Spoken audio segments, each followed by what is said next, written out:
সরকারের নিষেধাজ্ঞা থাকলেও রমজানে কোল্ড স্টোরেজে ডিম রাখেন অনেক ব্যবসায়ী। আর এই ডিম বাজারজাত করার আগে এসএমএস কারসাজির মাধ্যমে বাড়ানো হচ্ছে দর। তেজগাঁও ডিমের আড়তের দর নামে দেয়া ওই এসএমএস মুহূর্তেই ছড়িয়ে যাচ্ছে দেশব্যাপী। যদিও বিষয়টি মানতে নারাজ আড়তদার সমিতি। রিয়াজ হাসান জানাচ্ছেন বিস্তারিত। কিশোরগঞ্জের কোল্ড স্টোরেজের দৃশ্য এটি। গেল ৫ মে মজুত রাখা প্রায় ২৮ লক্ষ ডিম উদ্ধার করে ভোক্তা অধিকার অধিদপ্তর। নরসিংদীর মাধবদীর আরও একটি কোল্ড স্টোরেজ থেকে উদ্ধার হয় প্রায় ১৯ লাখ ডিম। ডিম সংরক্ষণে সরকারের নিষেধাজ্ঞা থাকলেও রমজানের চাহিদা কমায় কম দামে ডিম কিনে কোল্ড স্টোরেজে রাখেন ব্যবসায়ীরা। অভিযোগ আছে এইসব ডিম বাজারে ছাড়ার আগে ইচ্ছাকৃত দাম বাড়ানো হচ্ছে।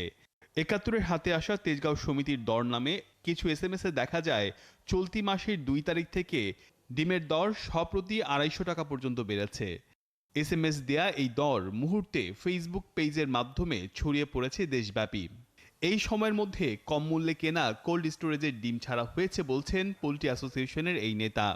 এই ডিমটা রাখা যায় ৫ মাস, এর ভিতরে তারা কি করে মাঝে মাঝে কোল্ড স্টোরেজের ডিমটাকে কমায় বিক্রি করে বেশি দামে, আবার কম দামে ক্রয় করে আবার ঢুকান। লাস্ট বিক্রি করেন আগস্টে, এবং বাজারে ওই আগস্টে ডিমের দাম বাড়ার পিছনে অনেক বড় একটা কারণ হলো এই কোল্ড স্টোরেজের ডিমটা শেষ পরিস্থিতিতে যাওয়া।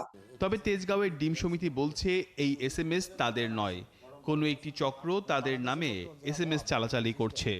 এসব পোস্ট করতে পারি আমি আমাদের কোনো এসএমএস নয়, আমাদের কিছু নয়, সেটা আমরা অনেক গোয়েন্দা সংস্থারও বলছি এবং থানায় একবার জিটিও করছি, যেভাবে আমরা এসব কিছু জানি না।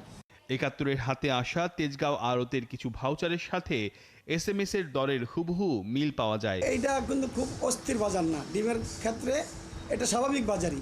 মুরগি তারা তো খায়নি, খেতে পারেনি, গরমের জন্য খেতে পারে না। টিন সেটের মধ্যে আপনার ওপেন সেট যেগুলা বড় বড় ব্যবসায়ীদের কারসাজির এই মাসুল গুনতে হচ্ছে খুচরা দোকানের নিম্ন আয়ের ক্রেতাদের। একটা ডিম কিনা খাইতে গিয়ে কষ্ট হয়, ৪টা লোক আছি, ৪টাও ৫২টে, তাহলে আমার রুজি করি কয়টা।